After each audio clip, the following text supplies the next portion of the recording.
BJP हो चाहे कांग्रेस हो, सारी ही पार्टियां इस बार अपनी जीत का दमखम दिखाने में लगी हुई है और ये दावा करने की इस बार सरकार निश्चित तौर पर हमारी होने वाली, चाहे बीजेपी के लोगों से बात करें चाहे कांग्रेस पार्टी के जो पदाधिकारी हैं या उनके जो प्रतिनिधि हैं, जो उनके प्रत्याशी, उनकी बात करें, सारे लोग अपने अपने आप को जीत का दावा प्रदर्शन करने में लगे हुए हैं।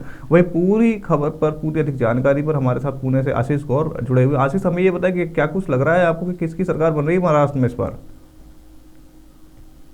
जी, अब तक तो लगभग साफ हो चुका है कि महायुति एक बहुत भारी अंतर से ये सरकार बनाने जा रही है अपनी महाराष्ट्र में। अगर आप पुणे विधानसभा की भी बात करेंगे तो सिर्फ एक सीट ऐसी है जो कि एनसीपी शरद पवार ग्रुप के पास गई है, बाकी पूरा 20 की 20 सीटें हमारी बीजेपी या बीजेपी की जो पार्टी है उन्हीं के पास आई हैं।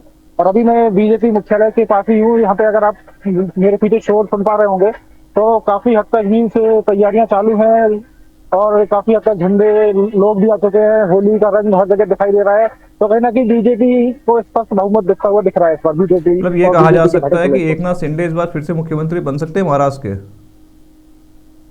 हाँ, देखिए, इसके लिए अभी देवेंद्र फडणवीस जी की जो प्रेस कॉन्फ्रेंस भी हुई थी वो भी अगर हमने देखी तो उसमें उन्होंने साफ किया है कि जो उनका तीनों का फैसला होगा, जो ऊपर मैनेजमेंट का फैसला होगा, वही सबके लिए मान्य होगा। अभी उस माननीय सीएम को लेकर अभी कोई बात, एक नाम सामने नहीं आया है। आशीष, क्या कुछ रिजल्ट जो है विधानसभा का निकल कर आया है और कितनी सीटें जो है बीजेपी के खेमे में गई, कितनी सीटों पर जो है कांग्रेस ने जीत दर्ज करी और एनसीपी के खेमे में कितनी भी सीटें हैं, और इस बार जो उद्धव ठाकरे उनकी पार्टी का क्या हाल है? हाँ, देखिए, अगर आप बीजेपी की बात करें तो लगभग 229 के आसपास सीटें इस बार बीजेपी ने जीती है, जो कि अब तक की सबसे अधिक सीटें हैं। अगर आप जो बीजेपी की एक ग्रुप है, अलायंस है जो पूरा, चाहे उसमें अजीत पवार जी का एनसीपी हो, चाहे अपना शिंदे जी का कांग्रेस हो, और चाहे फिर अपना ये बीजेपी हो, तीनों ने मिलकर जो इस बार परफॉर्मेंस दी है वो काबिल तारीफ है और सबसे अच्छी परफॉर्मेंस अब तक की मानी जा रही है।